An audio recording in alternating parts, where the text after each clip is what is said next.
에볼라 바이러스가 확산되면서 세계보건기구 WHO가 세계적인 공중보건 비상사태를 선포했습니다. 에볼라 바이러스가 실제로 전 세계로 퍼질 가능성은 얼마나 되는 걸까요? 또 우리나라 방역 대책은 충분한 걸까요? 질병관리본부장이셨던 이종구 서울대의대 글로벌의학센터장과 함께 자세히 알아보겠습니다. 어서 오십시오. 네, 안녕하세요. 네, 일단 WHO가 비상사태를 선포를 했습니다. 어저께 이제 회의 결과 아마 경론을 했었던 것 같습니다. 근데 5가지 점을 이제 주목한 것 같습니다. 첫째는 이제 유행을 통제할 만한 그런 인프라가 부족하다. 두 번째는 대도시에 생기고 있다는 점이 아마 우려스럽다고 생각하고요. 세 번째는 국경 간에 벌써 전파가 일어나고, 그러니까 인구 이동이 많았었다. 그다음에 이제 의사, 간호사 이런 돌보는 사람이 걸렸다는 것들이 이제 상당히 위험하다 이렇게 판단한 것 같습니다. 그래서 이례적으로 이제 선포한 건 아닌데요. 2009년도에 신종 인플루엔자가 생겼을 때는 아마 전 세계 비상사태를 등급을 아마 1, 2주 안에 최고 등급까지 올렸습니다. 근데 실제 이 병이 3월 달서부터 유행해갖고 3개국에서 생겼는데 이제 와서 이제 비상사태를 선포한다는 게 어떻게 보면은 그 당시에 너무 일찍 내려서 비난이 많았습니다. 근데 이번엔 또 늦은 게 아닌가 이렇게 생각하시는 분이 꽤 있는 것 같습니다. 앞서서 국경 간의 전파를 말씀을 하셨는데 서아프리카 3개의 나라에서 발생했던 바이러스가 지금 이제 중앙아프리카 쪽으로 이렇게 옮겨가는 모양새거든요. 동쪽으로 1,500km나 떨어져 있는 나이지리아에서 환자가 또 나왔고요. 특히 이제 나이지리아 같은 경우는 아프리카에서 인구가 가장 많은 나라 아니겠습니까? 1억이 넘습니다.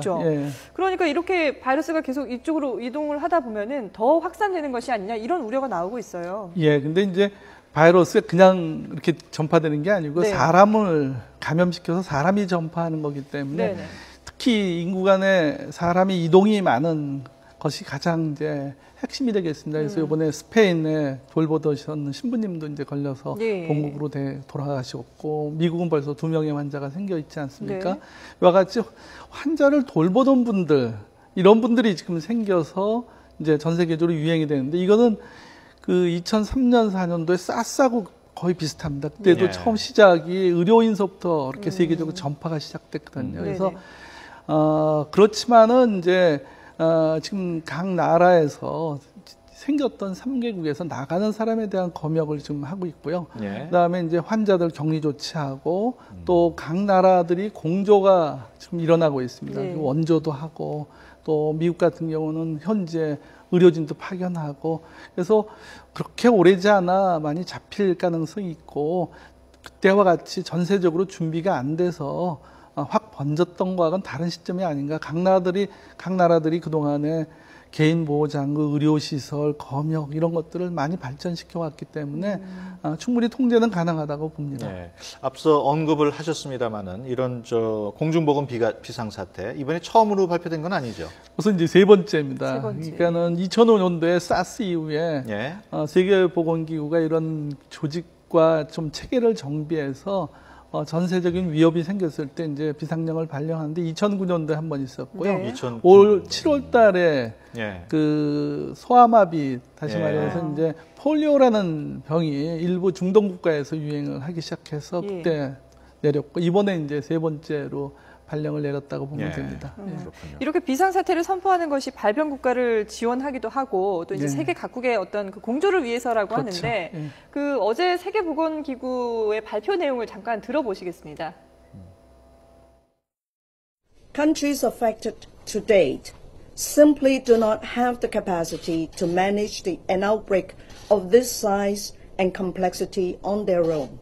Our collective health security depends on support for containment operations in these countries. 발병 국가를 얼마나 지원하느냐가 중요하다라고 얘기를 했는데 각국에서는 어떻게 대처를 해야 될까요? 지금 이제 세계 유형으로 나누고 있습니다. 지금 현재 발병하는 나라, 두 번째는 전파가 된 나라, 이제 세 번째는 우리나라 같이 아직 전파가 안 일어난 나라 이렇게 하는데 전파가 유행한 이제 발병한 나라에 대해서는 이제 제일 중요한 환자를 격리 치료해야 되고요. 또 의료인들이 감염되지 않도록 의료인들이 자기 보호 장구를 제대로 지급해서 환자를 관리하도록 하고 또 루머가 많이 퍼지는 것 같습니다. 예. 그래서 루머를 통제하기 위해서 국민 교육과 홍보, 그다음에 습관들 중에 이제 사체가 생겼을 경우에 그걸 손으로 만지거나 이런 습관들이 있는 것 같습니다. 그런 것들을 빨리 홍보를 통해서 막아야 될 것 같고요. 네. 그다음에 이제 박쥐에 의해서 옮기는데 아마 네. 이 습관이 잘 안 없어지는 것 같습니다. 그런 습관도 좀 박쥐를 먹는 거죠. 네. 과일 박쥐라는 걸 먹고 그런 그 습관을 없애는 홍보들이 지금 진행돼야 될 것 예. 같고요. 두 번째 이제 전파가 진행된 나라나 스페인이나 미국 같은 경우 뭐 이런 경우에는 이제 들어오는 환자에 대비해서 아마 검역도 강화하고 환자 진료 시설을 아마 정비하고 그런 것 같습니다. 그리고 접촉한 사람들에 대한 추적 조사를 하고 의심되는 환자에 대해서는 관찰을 하고 이런 것 같습니다. 그리고 우리나라 같이 아직은 이제 우리나라가 이제 준비하는 거죠. 예. 준비하는 단계는 나가는 사람들의 여행에 관한 이제 일부 통제가 좀 필요한 것 같고요. 네. 그 다음에 국민들의 그 의료기관을 가지 않도록 또 이런 질병과 접촉이 안 되도록 위험을 줄일 수 있도록 홍보하고 교육하고 이런 게 제일 중요한 것 같습니다. 그리고 이제 뭐 검역 당국에서 이제 열심히 들어오는 환자에 대해서 추적 조사가 가능하도록 이렇게 해야 될 것 같고요. 예. 예. 이렇게 비상사태가 선포됐는데도 앞서서 뭐 과일박쥐 말씀을 잠깐 언급해 주셨지만 그 나라에서 이런 과일박쥐를 못 먹도록 한다든지 뭐 이런 그 방안은 할 수 없는 건가요? 불행히도 그렇게 그 나라가 통신이나 또는 교통이 발달해서 행정 체계가 예. 그런 것들을 충분히 통제할 수 있는 지역이 아닌 것 같습니다. 인구는 무려 500만 명 내외로 네네. 작지만은 생활 습관들 이런 것들이 이제 정부에서 강력하게 통제하기는 어려울 정도로 또 국민 소득도 낮고 그래서 아직은 어려운 것 같습니다. 예. 지금 이 에볼라 바이러스 관련해서 치료약이 없는 상황이고요.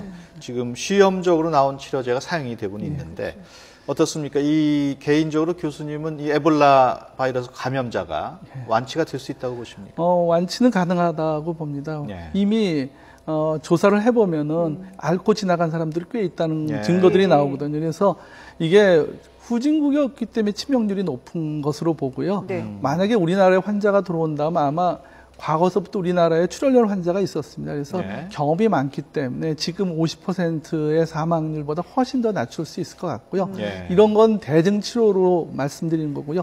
특효약이 지금 이제 미국에서 한번 임상 실험을 거치지 않은 거를 썼는데 이것 때문에 세계적으로 윤리 문제가 이제 들끓고 있습니다. 과연 임상 실험도 안 한 동물 실험도 제대로 안 된 걸 가지고 사람한테 쓴다는 게 윤리적으로 맞겠느냐. 네. 이 부분에 대해서 상당히 논란이 일어서 이 에볼라 때문에 아마 WHO 다른 회의가 또 열리는 것으로 저는 들었습니다. 네. 그래서 충분히 치료는 가능하다고 보고요.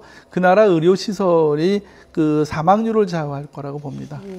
한쪽에서는 이렇게 치료제를 개발하는 노력도 해야 되겠지만 한쪽에서는 이제 이게 더 이상 퍼지지 않도록 노력을 해야 될 것 같은데 우리나라가 가장 일단 좀 관심 그렇죠. 아니겠습니까? 우리나라는 과연 안전한지 많은 분들이 좀 궁금해하실 것 같은데요. 뭐 교민들 나가 계시고 네. 언제라도 이제 뭐 감염의 우려는 있습니다. 그렇지만은 아시다시피 이게 뭐 사스하고 비슷하게 그 잠복기에는 감염을 일으키지 않는 거로 되어 있습니다. 그러다 보니까는 잘 추적 조사를 하면은 다 막을 수 있다는 얘기죠. 인플루엔자 같은 경우는 잠복기에 환자를 감염시키기 때문에 거의 불가능했는데 이 경우는 이제 제대로만 환자가 파악되고 접촉자가 파악되고 추적 조사를 해서 격리 조치만 철저히 시킨다면은 쉽게 전파가 일어나지는 않을 것으로 봅니다. 네, 알겠습니다.